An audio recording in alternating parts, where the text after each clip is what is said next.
34 вработени во психијатриската болница Демир Хисар, најголем дел технички персонал. Од денеска започнаа штрајк затоа што од декември не им се продолжени договорите за работа на определено време и 2 месеца не зеле плата. Станува збор за болничари, хигиеничари и возачи, кои велат во време на пандемија се соочуваат со сите ризици, ги извршуваат најтешките работни задачи и работат со позитивни пациенти во оваа установа, но без решен статус. Работиме во ковид, во такви услови сега, во пандемија, без ништо, без статус решен никако. Значи, воопшто ние бараме статусот да ни се реши на неопределено работно време. Овие никако не ни го решават. 2 месеци завлегуваме, скоро плата немаме земено.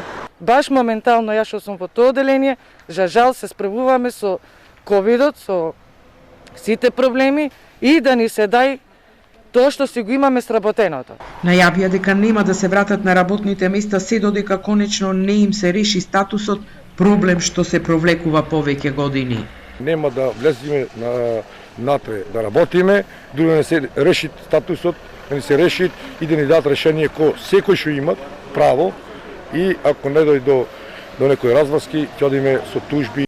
Новиот директор на болницата во Демир Хисар Стефче Ѓурковски, кој дојде на функцијата на почетокот на месецот, за Телма изјави дека денеска заминал за Скопје во Министерството за здравство да бара решение за овој наследен проблем.